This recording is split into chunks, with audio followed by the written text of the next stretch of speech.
And in this time, we will ask you to focus upon your feet and beneath your feet, the connection with the earth. And we ask you to affirm and to say along with us, I choose to be fully present in my body. Would you repeat that? In my daily life. And so now you allow your energy to become more connected with the earth, to open up to more of who you are, being more present with more of who you are.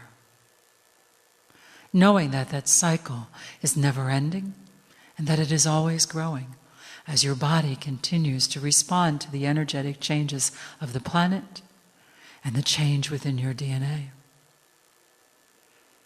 What it means to you today to be fully present in your body? Well, it will mean something different tomorrow, and the day after that, and the day after that. And that we ask you to welcome, for that is your evolutionary leap. A deep breath, please. So in that posture of being fully present, we ask you now to focus upon your crown, the wondrous crown center, and above, to the center above. And we ask you, if you choose to affirm, I choose to express more of my greater wisdom in my daily life. And so your understanding of the intelligence of your being and what is possible for you to express and know as you grow your ability to become far more intuitive, to feel, to sense, to imagine, to think about, and then to know. Another deep breath. So now we have the center below and the center above. Shall we go to our favorite place? To the heart, please. Focus upon the energy of your heart, radiating in all directions. Come into the fullness of what it means to express through the intelligence of your heart. Please affirm, I choose to radiate more of my heart energy. Creating greater freedom.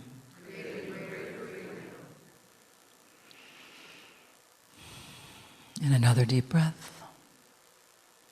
And so radiating from the very core of your being fully present, open to your greater intelligence, balancing wholeness through your heart, your wholeness, your holiness. Ready to be fully present, to enjoy the company of the magnetic master, our beloved Kryon.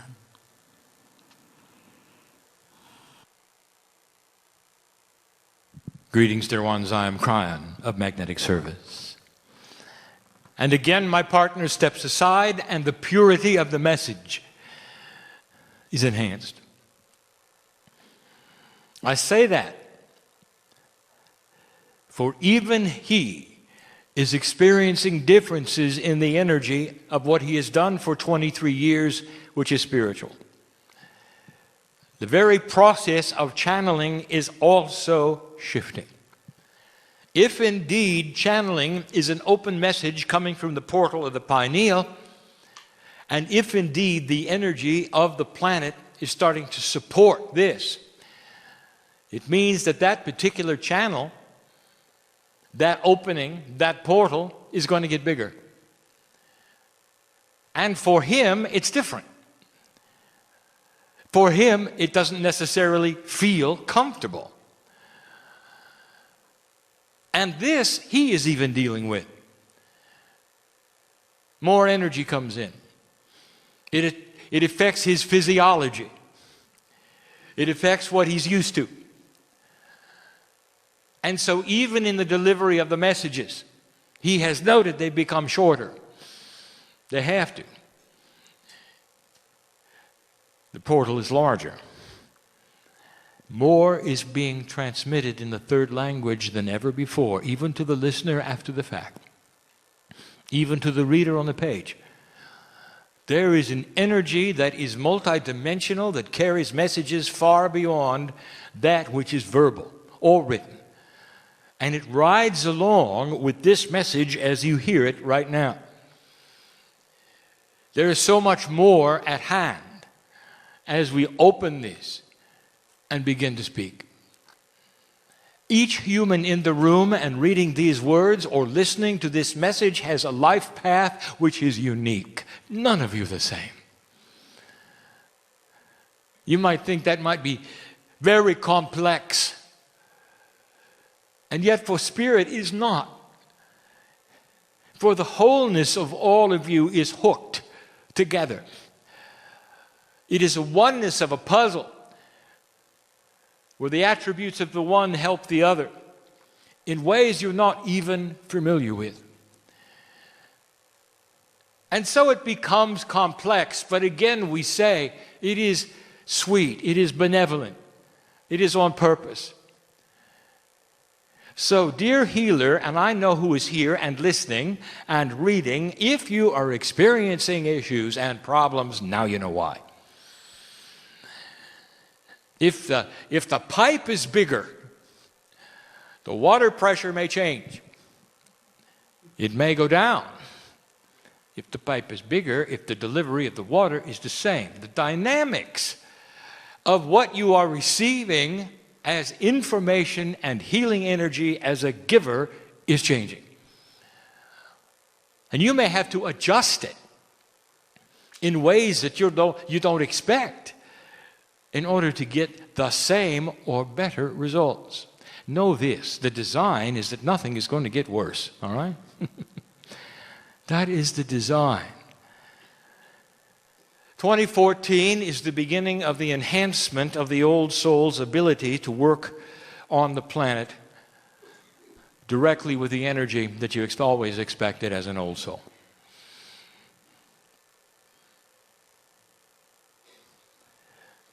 It's the beginning of your time.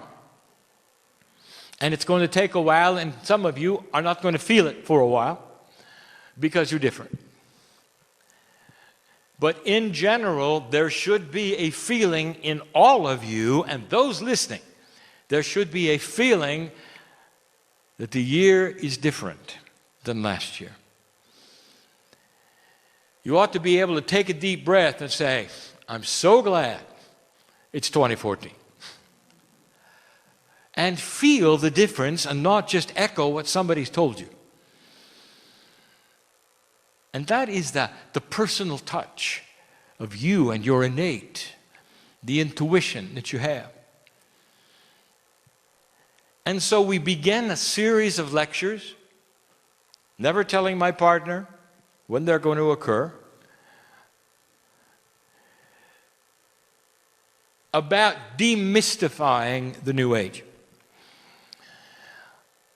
And in the process, we have said this may very well be offensive, especially to teachers who have a mindset that they've always taught a certain thing a certain way. Let me address the teachers just for a moment. Dear ones, in the old energy, absolutely everything you got was pushed through a filter, a dark filter of old energy. So much of what you had were metaphors, we'll talk about that in a moment, that you then linearized and delivered the best you could. Nobody got it wrong. You did the best you could. But when you take the filter away and you see what it really is, please understand, this is a gift. There's no judgment. As you open the eyes and see, it's different than I've been teaching, celebrate it. And then teach what you see. All these things that are coming about that are going to start to clarify what you've been doing may very well shift a little bit of the paradigm you always thought you had control over. It's going to be a little different. It's like those who hear the lyrics of a song and then finally see them in print and realize you've been singing it wrong. The word is not that word. It's like that. So you might have been singing the song and teaching the song and enjoying the song and open the manual, and finally you get to see it written down and you go, oops. So you take a deep breath for a moment and say, it's okay, it's okay. Now I'll just know better and teach it differently. Human beings will take something like that and they'll twist it. And they'll look at their lives and say, I've been doing it wrong. Do you understand that's old energy teaching? That's an old energy consciousness? Perception. Perception about the future. The first thing we want to give you is an admonishment to try to desingularize things. We have said this before. What you do as human beings in your perception is try to align things so that you are satisfied with the linearity and the compartmentalization that you have seen them. Even though some concepts are not that way, you create them that way. Now let me get more specific so you know what I'm talking about. Spirit has always spoken to humanity in code. If you've read the books of Revelation, it's in code. Nostradamus wrote in code so that his friends wouldn't know what he was doing. That's a little different. But true spiritual prophecy, and sometimes the most profound messages, even to the indigenous, came in code. And the code were metaphors. Always metaphors. How does a multidimensional God speak to a single-digit dimensional human being? And the answer is through metaphors. That's always been the code. And yet some teachers, especially of old, will have taken the metaphors and then looked at them literally and taught them as literal. This is common, and you all know this. The 7 days it took to create the earth were not 7 days. They were 7 dispensations of benevolent grace where things were created in a way that made sense. And the result was the planet. But this is what we're speaking of. You know this now. You have seen the common sense of it, and you figured out this is what Spirit really meant. So it's time to start applying that to some of the things that you hear daily or have been taught about metaphysics in general, the minutiae in particular. And it's the minutiae that'll get you in trouble. Anytime you hear the word crystalline associated with anything, whether it's a grid or it's a planet or whether it's an entity, do you understand that that is metaphorical, and it means that which holds vibration or remembers? And instead, if you get a channeling that there is a crystal angel over here who is delivering messages or something of that nature, suddenly you have pictures of crystal angels. Suddenly the angels have a name. Pretty soon somebody's worshiping them. You'll have little crystals made that will then be the crystal angel. Then somebody starts to channel the crystal angel. Do you see what I'm saying? I want you to start understanding that messages, even including mine, often are metaphoric and tell a greater picture and a greater story. These channelings that I am giving now in this new energy are given so that it will clear things and not make them more difficult. If you apply this rule to many of the things that don't make sense that you have learned or wondered about, and ask yourself, does it refer to something else? Is it a metaphor for something else? It makes the message so much bigger.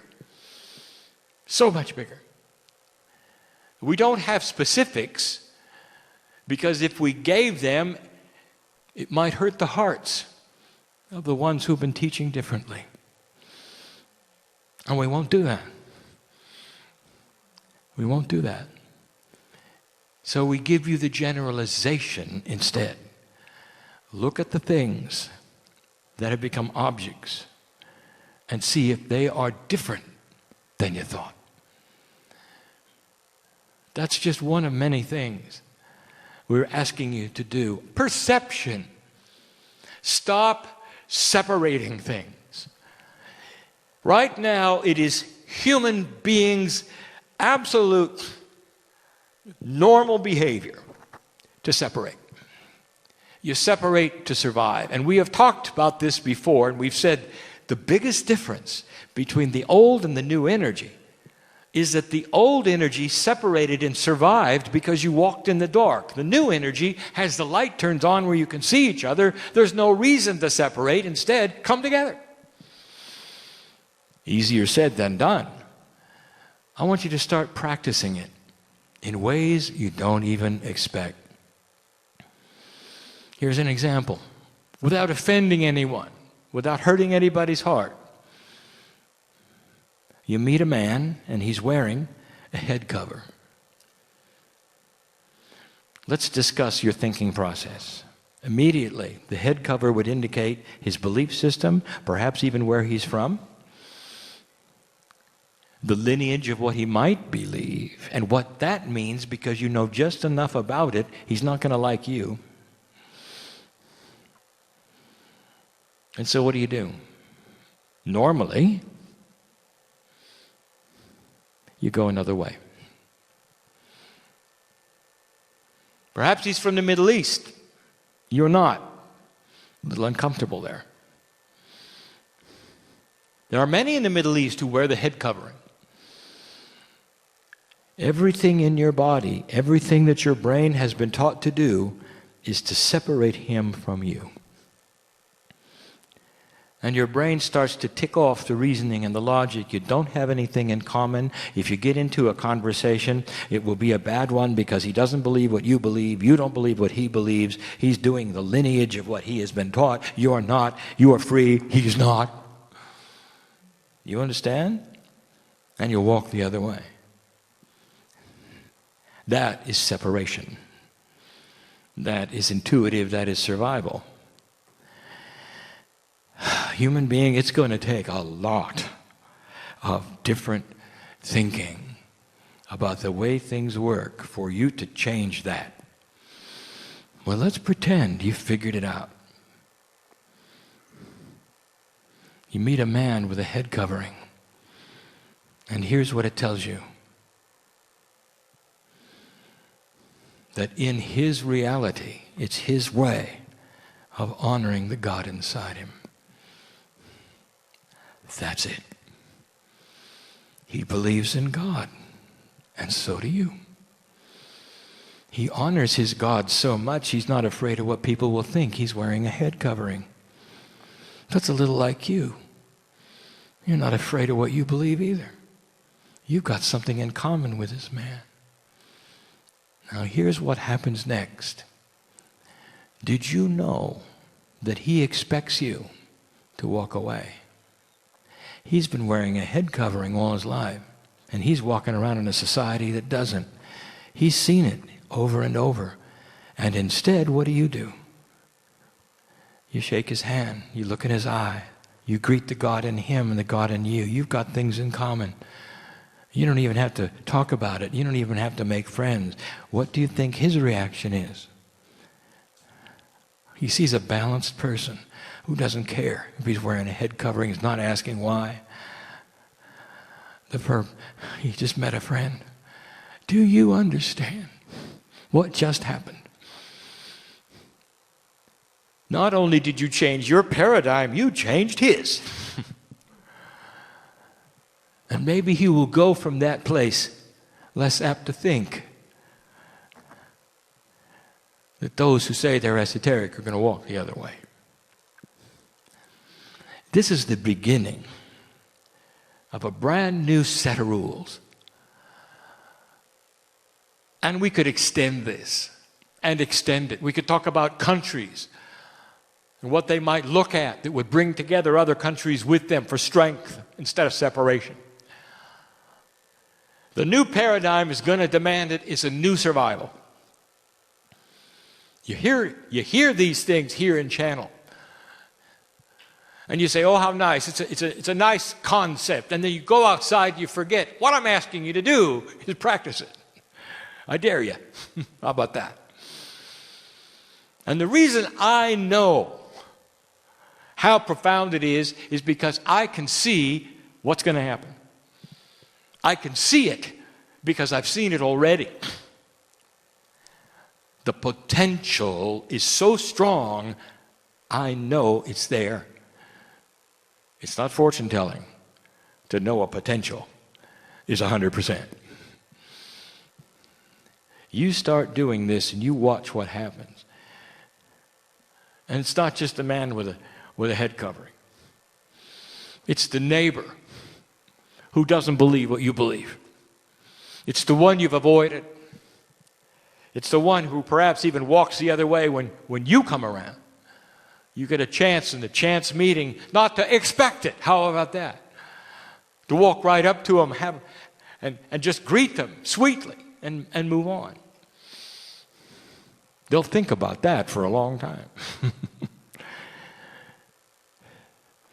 Is the God in you able to do that? And the answer is yes. Dear ones, this takes work. When you start changing who you are, how you behave, and how you react, you're rewriting your humanism, aren't you? You're rewriting it. That's the invitation. Never before in the history of spiritual humanity, since the seeding of the planet took place, have the cells of your body been more receptive to suggestion. Suggestion of behavior, what works and what does not work. I will say it again. The new balance on the planet is the paradigm of survival. That is to say, the balanced ones are the ones who are going to be seen as strong. And these are the ones who are going to survive in the chaos around them. In the past, the ones who had chaos attracted the most attention and got what they wanted. Now they will be seen as flailing children that misbehave. And humanity will look for balance. Individuals, businesses, spiritual systems that make spiritual sense and common sense. The New Age is also called the esoteric. There are many names for it, and if you're listening to this, I want you to combine these together. There are places on the planet where the word New Age means cult. It's replaced by the words esoteric. And so use these both interchangeably if you wish, I am, so that you'll understand the meanings of what follow. There are many out there who are channeling. And some of the names you recognize because they've been channeling them for a long time. I will go ahead and mention some of the groups that are represented in a moment. I do this in full love, not to offend anyone, not to make them different or wrong, but to open up possibilities that are grander even than what they teach. There are many groups being channeled, many books regarding these groups. We mentioned those of the Arcturian. We mentioned those from Sirius. We mentioned the Pleiadians and those from Orion. That's just 4, and there's many more. And it's confusing. I know what humans think. We live with you. We hold your hand through difficulties. We cry with you. We laugh. We are your support. And then when someone comes along and you read a message and it resounds of someone channeling those from Orion, and you say, these are my group, and you cling to it, and you put a box around it, and that is who you want to be. And when somebody says, well, what about the Arcturians? And you say, well, I don't know about them. I've never heard of them. I just know about the Orion. And those are the real ones because those are the ones I resonate with. And that is true. They're helping me. They're helping me. And so what have you done? You've excluded the others because that's what survival does. I want to demystify this. I won't tell you who they are. They have a similarity, dear ones, and I'm going to have to start at the beginning. And here we go. With things that are not provable, with a history of the galaxy that you might have heard from others or me. It is one of the most beautiful stories we could ever tell, once upon a time. A galaxy filled with the love of God, the source, that had a system. 4 billion years old or more.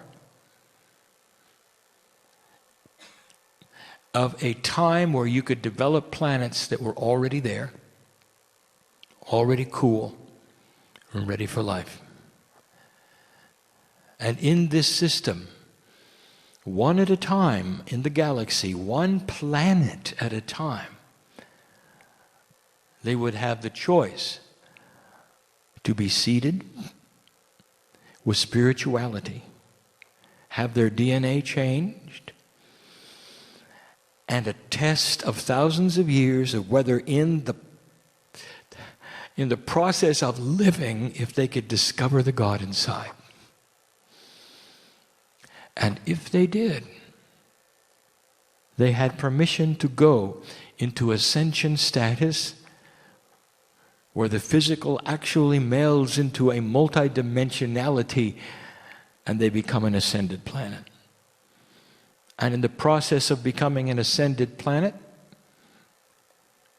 they are asked then to choose one other planet in the galaxy far from theirs and seed them with their DNA. Are you with me? There are those who will say, well, where did the first seeds come from? The center, the great central sun, the core, that which you call God, the creative source is everywhere. The minutia of it is not important. What's important that you know is this. Number one, they look a lot like you. And number two, they have DNA like yours. And now I'm going to give you information we've given you before, but you should know it just so that you know it. When you start discovering life in your solar system and beyond, you're going to find that DNA is common. You're going to find that your planet is not isolated from the galaxy in its processes of life. That evolution treats things differently because of the environment on different planets, but in basic terms, they're humanoid, and they look like you, and they're not scary creatures with 14 eyes and 3 arms, with shrieking voices. It's going to be one of the biggest things you find out someday, that life is like yours. I'll tell you, when you find that out and you realize what it means, you'll know about intelligent design. You'll know about a benevolence in the planet that has worked to make things the same. 4 billion years ago, can you imagine? The first planet to do this has no name. And the group that they were on, the names of the citizens, the race, whatever you want to call, has no name. It was too long ago. It took millions of years, and they made it against all odds. It's a story, by the way, so we all know.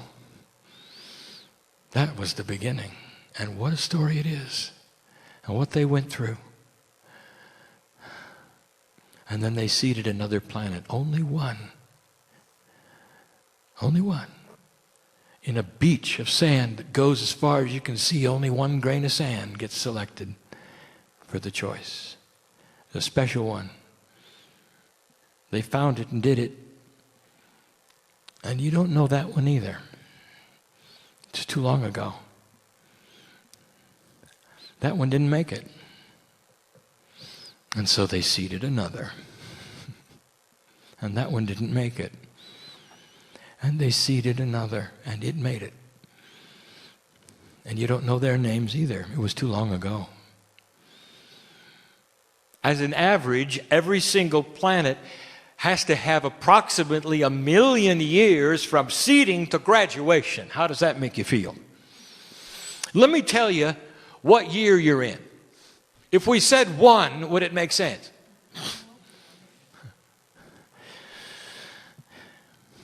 Well, you got a long way to go. But I'll tell you something. You crossed the marker of decision. The point at which the planets begin to understand what they're doing and what the goal is starts the clock. Don't let this make you sad. Well, Kryon, I thought it was going to happen in a couple generations. Really. You'll all be walking around as light in a couple of generations. And there are those who believe that. Start using common sense. The good news is, dear one, that everything you've been through for over 30,000 years on this planet, slogging through old energy, is over. And now is the opportunity you came for. I'll get back to the other planets in a minute. This is why you arrived here. And the good news is this: it doesn't matter how long it takes. You're going to participate in every single lifetime of it.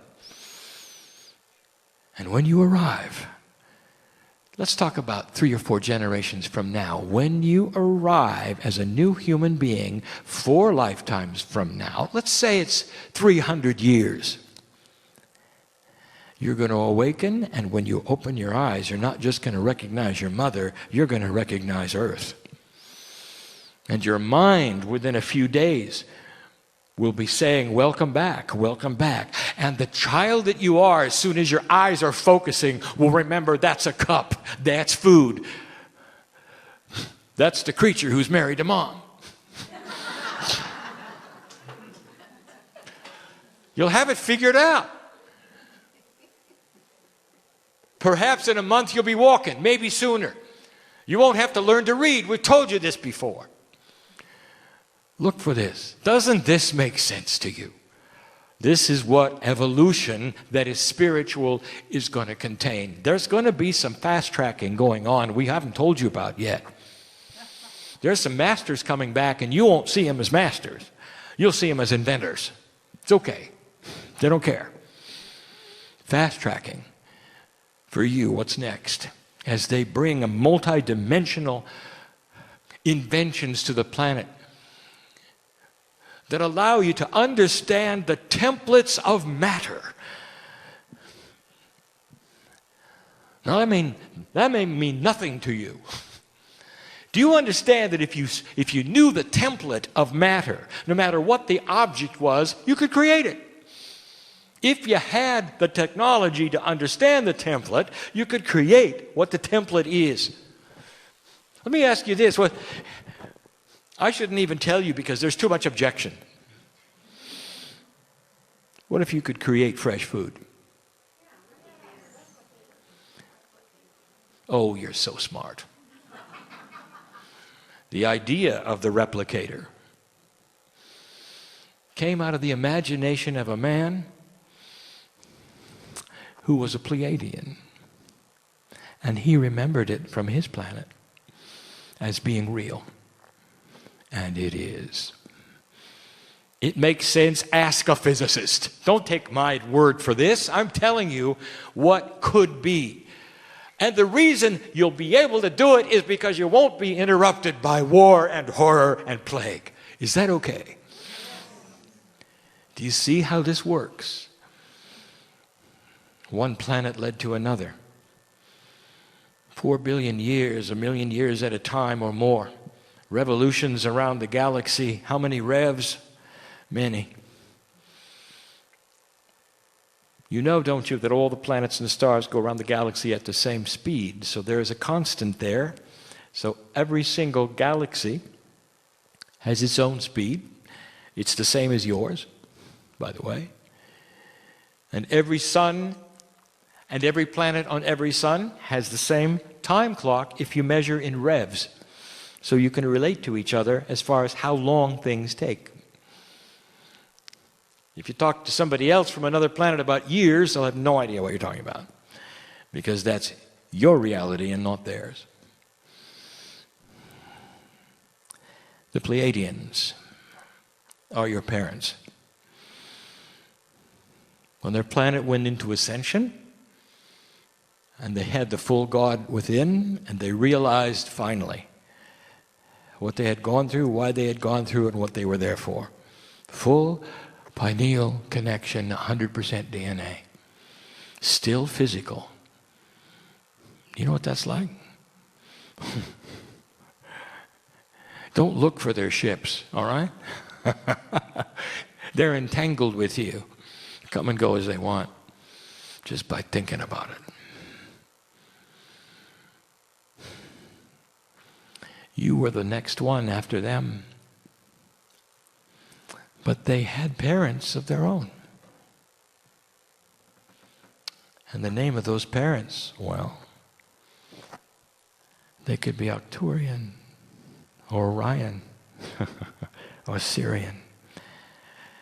And those had parents of their own, and they had parents of their own. And I want to tell you that every single one of those groups are your creator groups. Some are your grandparents, some are your great-grandparents, some even more. And I want to ask you this. What do you know? What do you know about the attributes of grandparents that your parents don't have?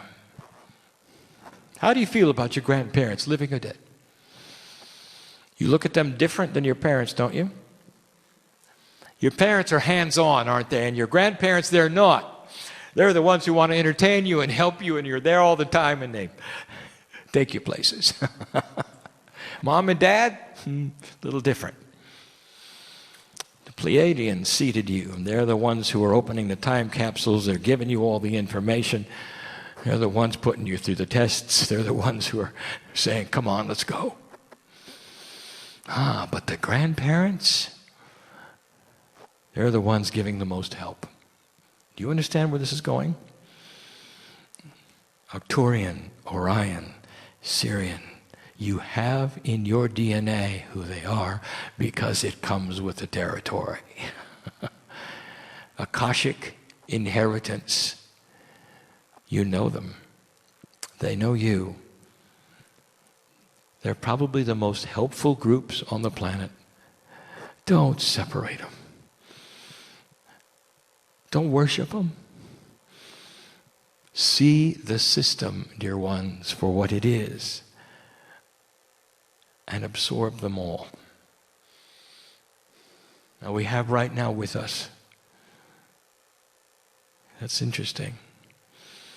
I didn't know whether they'd come or not. And they did. And they're here by free choice.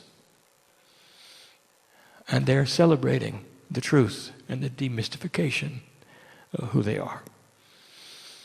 And those who channel them may say they're from here and they're from there. I want you to tell yourself and your brain, look for the metaphors. Because they abound. But they are your grandparents, and they are your great-grandparents, and that is why they feel so good.